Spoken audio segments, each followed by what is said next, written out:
Assalamualaikum warahmatullahi wabarakatuh. Di sini saya akan menjelaskan materi yang menjelaskan tentang permintaan, penawaran, dan keseimbangan pasar. Sebelumnya, perkenalkan, nama saya Muhammad Farhan Maulidi dari kelas 10 MIPA 3 absen 22. Yang pertama ada permintaan. Permintaan dalam ekonomi merupakan kombinasi harga dan jumlah suatu barang yang ingin dibeli oleh konsumen pada berbagai tingkat harga tertentu. Hukum permintaan, jika P naik, maka Q turun. Jika P turun, maka Q naik. Lalu ada faktor yang mempengaruhi permintaan, yaitu ada harga barang itu sendiri, harga barang komplementer, harga barang substitusi, selera konsumen, pendapatan, intensitas kebutuhan konsumen, jumlah penduduk, dan perkiraan harga di masa depan. Lalu ada kurva permintaan.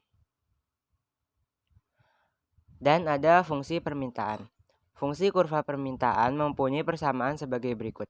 QD sama dengan A dikurang BPD.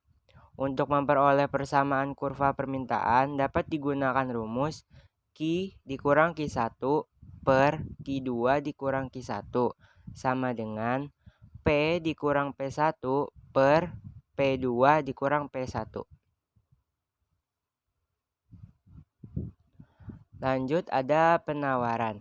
Penawaran menunjukkan seberapa banyak produsen suatu barang mau dan mampu menawarkan per periode pada berbagai kemungkinan tingkat harga tertentu. Hal lain diasumsikan konstan. Hukum penawaran, jika P naik, maka Q naik. Jika P turun, maka Q turun. Lalu ada faktor yang mempengaruhi penawaran.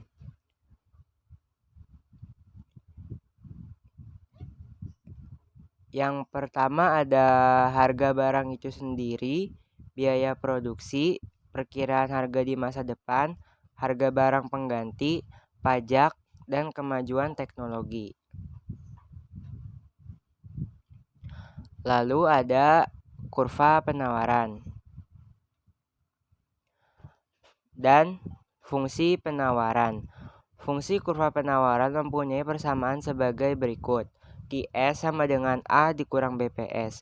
Untuk memperoleh persamaan kurva penawaran dapat digunakan rumus Q dikurang Q1 per Q2 dikurang Q1 sama dengan P dikurang P1 per P2 dikurang P1. Dan ada keseimbangan pasar. Keseimbangan pasar adalah suatu kondisi di mana jumlah barang yang diminta sama dengan jumlah barang yang ditawarkan, atau suatu kondisi di mana harga barang yang diminta sama dengan harga barang yang ditawarkan. Faktor yang mempengaruhi keseimbangan pasar yaitu pajak dan subsidi. Dan ada kurva penawaran. Dan ini adalah kurva keseimbangan pasar setelah subsidi.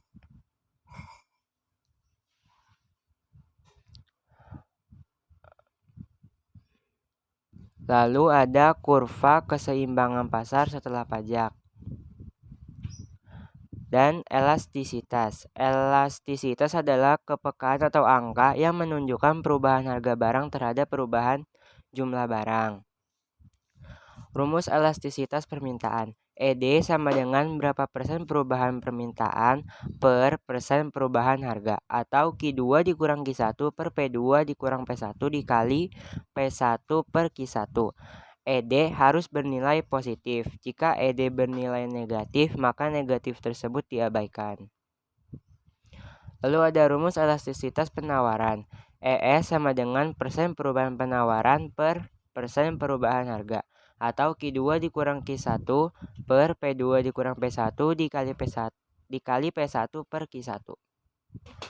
Dan ini ada macam-macam elastisitas permintaan. Dan lalu ada pasar. Pasar adalah suatu mekanisme yang mempertemukan pembeli dengan penjual sehingga bisa berinteraksi untuk membentuk suatu kesepakatan harga jual. Dan ada fungsi pasar sebagai fungsi distribusi, fungsi pembentukan harga, dan fungsi promosi. Lalu ada syarat pasar. 1. Ada penjual dan pembeli. 2. Tersedianya barang dan jasa yang akan diperjualbelikan. 3. Ada media untuk interaksi, yaitu uang dan tempat. Lalu macam-macam pasar, ada pasar persaingan sempurna, adalah pasar di mana banyak penjual dan pembeli untuk memperdagangkan barang yang homogen. Ciri-cirinya pembeli dan penjual banyak, barang yang dijual homogen, adanya kebebasan keluar masuk pasar. Lalu ada pasar persaingan tidak sempurna. Adalah pasar yang jumlah penjual dan pembeli tidak sebanding atau seimbang. Pasar persaingan tidak sempurna dibagi menjadi 4, yaitu pasar monopoli. Hanya ada satu penjual, hanya ada satu produk, dan hambatannya tinggi. Lalu ada pasar oligopoli. Sedikit penjual, banyak pembeli. Terus yang kedua, keluar masuk pasarnya sulit. Dan yang ketiga ada pasar monopolistik. Banyak penjual dan pembeli, keluar masuk pasar relatif mudah. Dan yang terakhir ada pasar duopoli, yaitu dua penjual, banyak pembeli. Dan ada pasar input. Pasar input dibagi menjadi 4, yaitu ada pasar sumber daya alam, adalah pasar yang pada hakikatnya terbatas pada permintaan dan penawaran tanah untuk keperluan produksi. Lalu ada pasar tenaga kerja, adalah pasar yang menghubungkan penjual dan pembeli tenaga kerja untuk melakukan transaksi perdagangan. Tenaga kerja akan memperoleh upah atau gaji. Lalu ada pasar modal. Pasar modal adalah pasar yang menghubungkan antara penjual dan pembeli modal uang untuk melakukan transaksi perdagangan. Dan yang terakhir ada pasar kewirausahaan.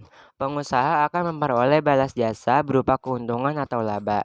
Dan ada juga teori laba menurut Hawley, yaitu laba pengusaha merupakan balas jasa yang diterima pengusaha atas risiko dan tanggung jawab yang dipikulnya. Itu dia tadi presentasi. Sekian, terima kasih. Wassalamualaikum warahmatullahi wabarakatuh.